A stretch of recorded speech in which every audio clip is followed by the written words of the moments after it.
Yo les aclaro que Dora, para los que no lo saben, es colombiana y tiene una voz tan dulce, y es dulce ella personalmente también, pero bueno, sé que por la cantidad de gente que te sigue, piensa lo mismo.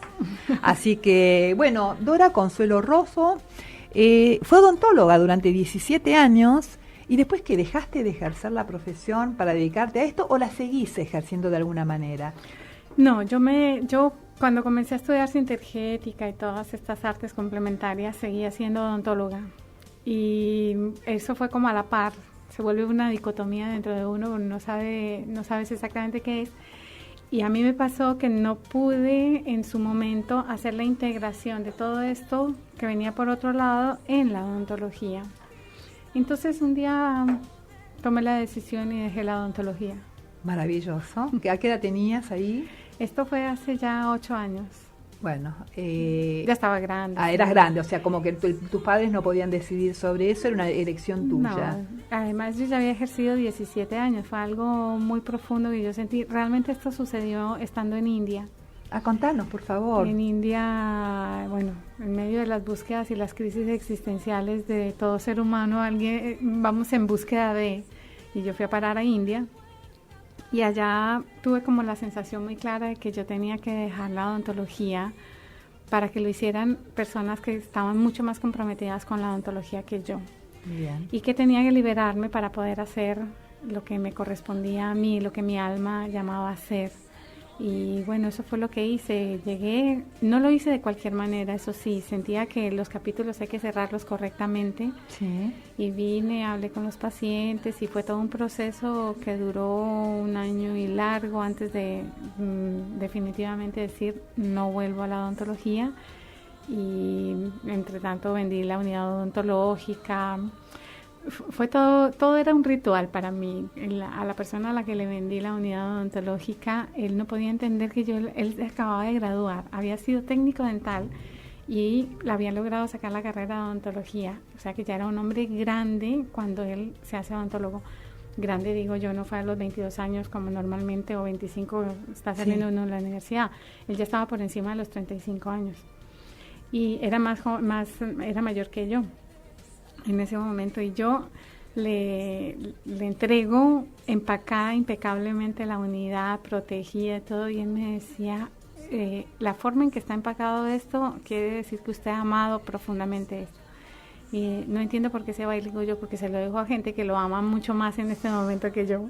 Qué divina, todo súper prolijito. Todo, y así lo hice con los pacientes también, fue cerrar capítulos tranquilamente. Si no podía en el lapso de terminar los casos, simplemente los remití.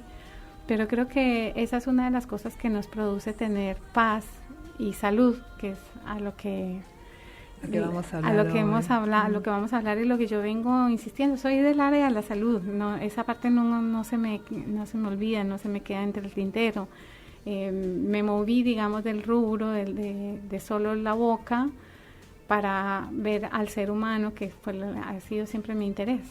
¿Y cómo fue que te contactaste con la sintergética? O sea, no sé, ¿es común allí en Colombia, en Medellín? Mira, lo que sucede... Porque es bastante nuevo, ¿verdad? Sí, sintergética como tal tiene 12 años, o sea, el nombre está acuñado hace 12 años, 13, no lleva más de ese tiempo. Muy poquito. Pero esto es el resultado de la investigación de hace 35 años de un grupo de médicos encabezados, digamos, por el doctor Carvajal.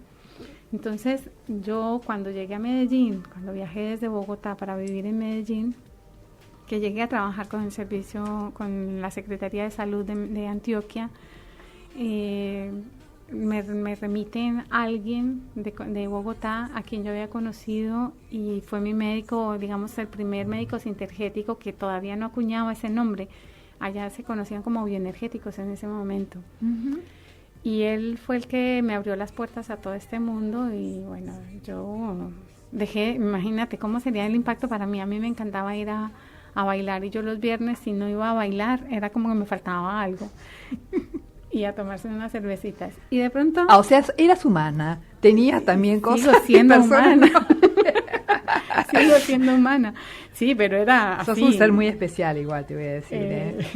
Yo era de bailar, de tomar, bueno, todas estas cosas, que también no es que dejó de gustarme. Las cosas que he dejado, las he dejado porque no le hacen bien a mi cuerpo, no por otra cosa. Y siento que hay que respetar también eso.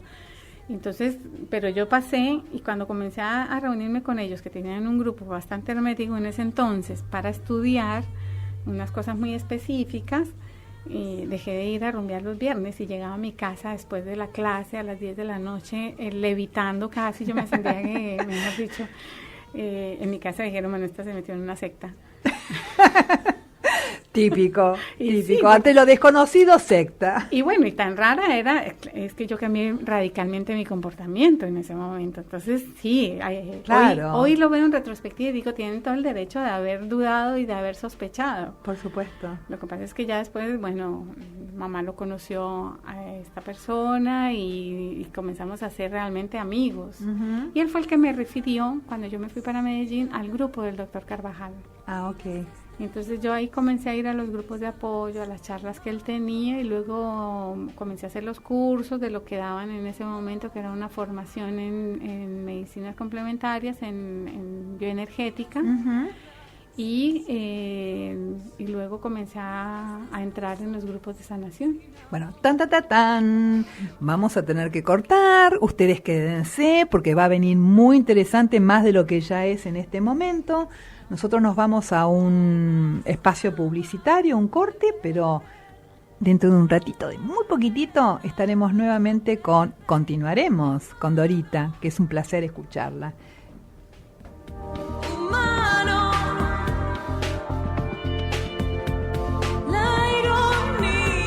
Seguimos en Facebook para ver todo lo que pasa en el aire. Facebook.com/El bello camino de ser humano.